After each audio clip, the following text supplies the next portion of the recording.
Hello friends, आज मैं ਤੁਹਾਡੇ ਲਈ ਲੈ ਕੇ ਆਈ ਹਾਂ ਕਰਮੋਂ का लेखा जोखा कहानी। अगर वीडियो पसंद होवे ਤਾਂ ਇਸ ਨੂੰ लाइक शेयर ਅਤੇ कमेंट करना ना भूलियो ਤੇ चैनल ਨੂੰ सब्सक्राइब कर दियो। एक महिला बहुत ही धार्मिक थी और उसने नामदान भी लिया हुआ था। भजन सिमरन व सेवा भी करती थी।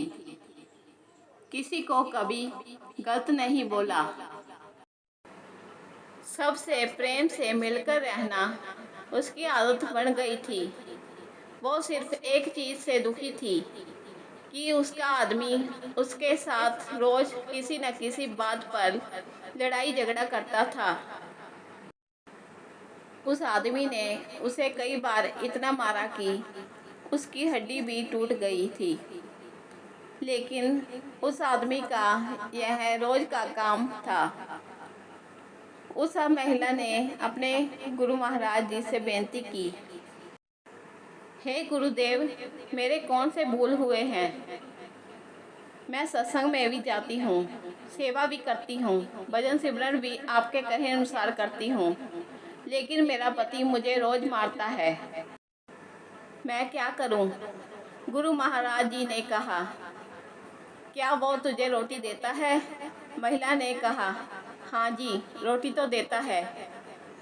गुरु महाराज जी ने कहा, फिर ठीक है, कोई बात नहीं। उस महिला ने सोचा कि शायद गुरु जी की कोई दया आ जाए और वो उसको मारना पीटना छोड़ दे, परंतु ऐसा कुछ भी नहीं हुआ। उसकी तो आदत ही बन गई थी रोज अपनी पत्नी की पिटाई करना। समय के साथ कुछ साल और निकल गए। उसने फिर से महाराज जी से कहा कि मेरा पति मुझे रोज मारता पीटता है,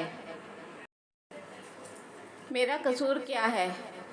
गुरु महाराज जी ने फिर कहा, क्या वह तुम्हें रोटी देता है? उस महिला ने कहा, हाँ जी, देता है। महाराज जी ने कहा, फिर ठीक है, तुम अपने घर जाओ। महिला बहुत निराश हुई कि महाराज जी ने कहा ठीक है। वो घर आ गई, लेकिन उसके आदमी का स्वभाव वैसे का वैसा ही रहा, रोज उससे लड़ाई झगड़ा करना। अब वो महिला बहुत तंग आ गई थी। कुछ साल गुजरे, फिर गुरु महाराज जी के पास गई और बोली, वो मुझे अभी भी मारता है, मेरी हाथ की हड्डी भी टूट गई है, मेरा कसूर क्या है? मैं सेवा भी करती हूँ, सिमरन भी करती हूँ, फिर भी मुझे जिंदगी में सुख शांति क्यों नहीं मिल रही? गुरु महाराज जी ने फिर कहा, वो तुझे रोटी देता है? उसने कहा, हाँ जी, देता है। महाराज जी ने कहा, फिर ठीक है, परंतु इस बार वह महिला जोर जोर से रोने लगी और बोली कि महाराज जी, मुझे मेरा कसूर तो बताओ। मैंने कभी किसी का बुरा नहीं किया, फिर मेरे साथ ऐसा बर्ताव क्यों हो रहा है? महाराज जी कुछ देर शांत हुए और फिर बोले, बेटी, तुम्हारा पति पिछले जन्म में तुम्हारा बेटा था और तुम उसकी सौतेली माँ थी। तुम रोज उसको सुबह शाम मारती रहती थी और उसको कई कई दिन तक खाना नहीं देती थी। भगवान का शुक्र मना कि इस जन्म में वो तुझे रोटी तो दे रहा है।